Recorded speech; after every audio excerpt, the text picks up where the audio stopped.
Umuman notiq deymiz, mana har xil atamalar bor-ku, yoki diktor, boshlovchi, suxandon. Gapirayotgan har qanday inson notiq hisoblanadi, ammo hamma ovoz chiqarayotgan ham notiq bo'lmaydi. Chunki kimdir valdirashi ham mumkin. Keraksiz, nokerak bo'lgan gaplarni gapirishi ham mumkin. Foydali gaplarni gapirayotgan inson borki, u notiq hisoblanadi. Endi notiqlarning notig'i, liderlarning lideri, muallimlarning eng oliysi kim desa, janobimiz sollallohu alayhi vasallam. Ular eng kuchli notiq va eng kuchli lider va mana sizlar pedagogsizlar, eng buyuk muallim kim? Janobimiz sollallohu alayhi vasallam. Va aytilganki, ustoz otangdan ulug' va otangdek ulug' degan gaplar bor. Mana sizlar bu so'z bilan hayotiylar davomida juda ko'p to'qnash kelasizlar. Bir ulamo juda chiroyli sharhlab berdilar. Ustoz otangdek ulug' deyilishiga sabab ustozlarning ustozi janobimiz. Shuning uchun otangdan ulug' deyiladi. Sizlar ustozsizlar, shuning uchun shu ilmni sizlarga ulashishni o'zimga lozim topdim. Til tafakkur mahsuli degan. Bundan kelib chiqadiki, bizning og'zimizdan chiqayotgan gaplarimiz, so'zlarimiz hammasi tafakkur orqali, aql orqali, demak, yuzaga chiqadi. Bermoqchi bo'lgan savolim nimaki, mana shu odamni jahli chiqqanda so'zlarini qanaqa nazorat qila oladi? Mana siz aqldan chiqadi so'z deyapsiz-ku, so'z doim aqldan chiqmaydi. Ba'zan so'z nafsdan chiqadi. Bizni nafsimiz gapiradi-ku. Men deydi. Men qilganman. Men mehnatim bilan erishganman. Adasi, siz unutmang, mana bu mashinani men tufayli olgansiz. Men bo'ladi. Buni kim gapiryapti? Nafs gapiryapti. Iymonga qo'ysa nima deydi? Men hech nima qila olmaganman va men hech nima qilmaganman. Qilganman, men faqat men gunoh qilganman deydi. U joyda sabr yetib kelish qiyin bo'ladi. Sabr borib to'sguncha u gap chiqib ketib qoladi. O'sha joyda iymon, sabr nima qilish kerak? Yo'q, to'xta deyish kerak. Yo'q, bu gap bilan hozir u insonni qalbini yaralaysan. Ya'ni bir idish sinsa yamab bo'lmaydi-ku, to'g'rimi? Yamaganimiz bilan juda bir abgor holatda gavdalanadi. Siz esa tafakkur bilan, aql bilan gapirgan inson aslida yomon so'z so'zlamaydi. Poliklinikaga yangi glavvrach keldi.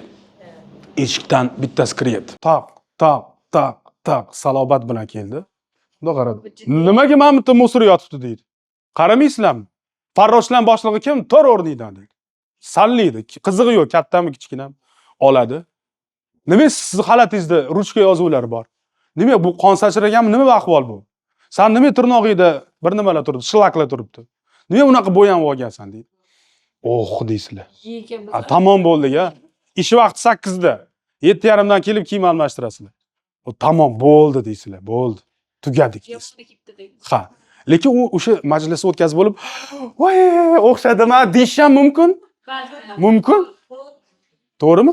Mumkin. Lekin u nima qildi? Rolini boplab ijro qilib berdi. To'g'rimi? Nima orqali? So'zi, xarakteri.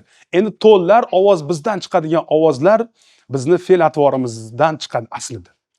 Og'ir, salobatli odamdan og'ir to'n chiqadi. Agar u aktyor yoki aktrisalik qilmasa. Tez yuradigan, tez gapiradigan shoshqaloq odamda har doim shoshib tez gapirish chiqadi. Nutq so'zlash bu fe'l atvorda. Agar inson og'ir bosiq bo'lsa, undan og'ir bosiq, chiroyli, ravon, dona gap chiqadi. Og'ir bosiq bo'lmasa shunaqa. Mana mushuk nima qiladi?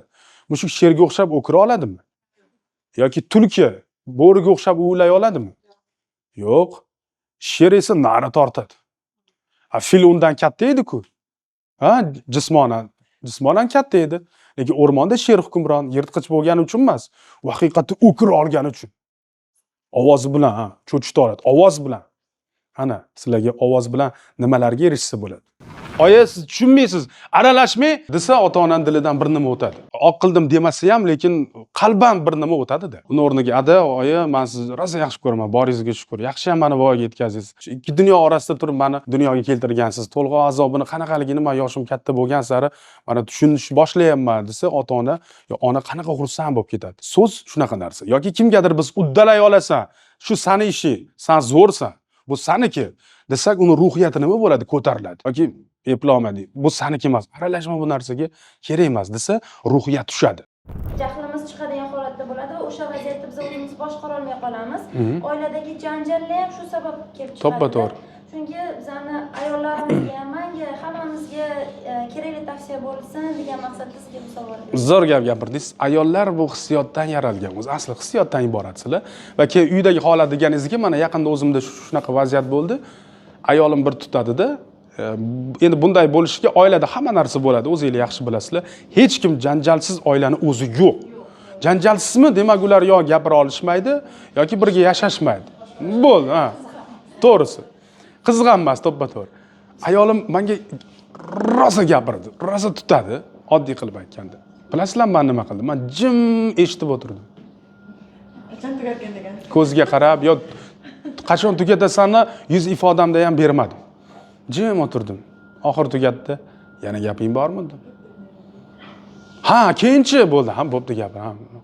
Oxirida ozginadan keyin adasi meni kechiring dedi. Meni kechiring dedi. Agar men u bilan urushganimda nima bo'lardi? Biz tinmasdik rostdan. Men uni bajonidil maza qilib eshitib berdim. Va jim turdim, sukut saqladim. U maza qilib gapirib oldi, to'kib oldi. Hamma gapini, lekin oxirida u mendan kechirim so'radi. Yetib keldi. Ha, endi buni boshqa tomoni ham bo'lgan. Men ham shu ish qilganman. Men ham rosa gapirganman.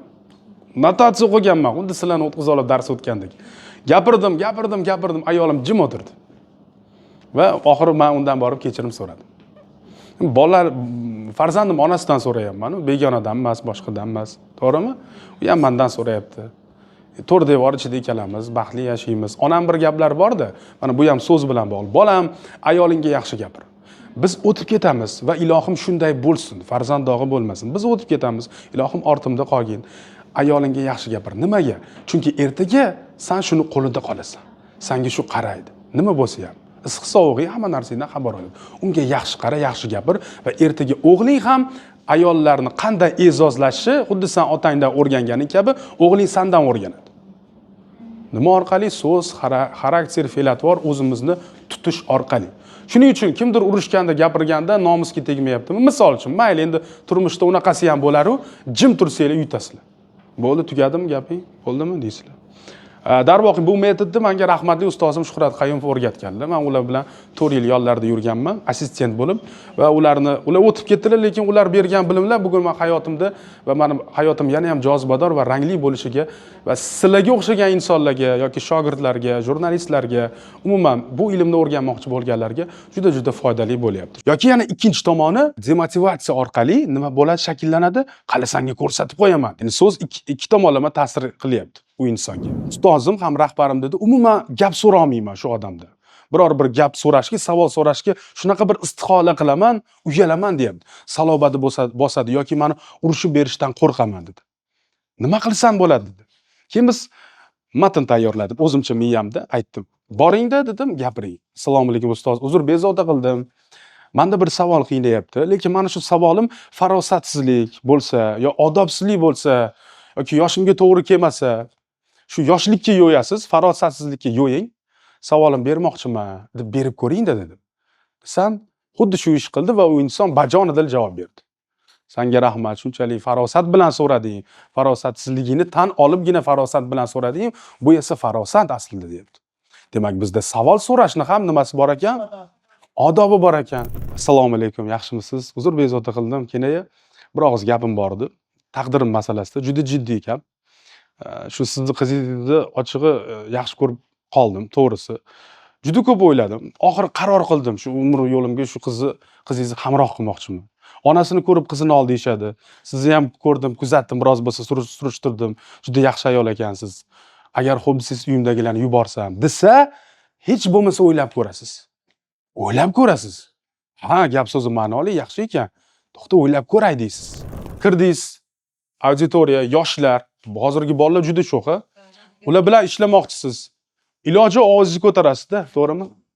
Lekin ozgina yumshoqlik qiling, bolalar albatta sizning ustingizga chiqishadi.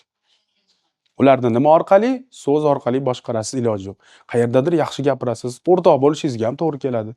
Iloji yo'q, chunki hozirgi bolalar yomon, sizni telefonga olib chiqarib yuborishi, sharmanda qilishi ham hech gap emas. Oilada ham shunaqada.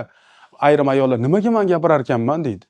Yo'q, bir marta siz boringizga shukr adasi, yo boringizga shukr rahmat, siz bilan juda baxtliman deb qo'ying-da. Bu gap ko'chada eshitgandan ko'ra uyda sizdan eshitgani qanday yaxshi aslida.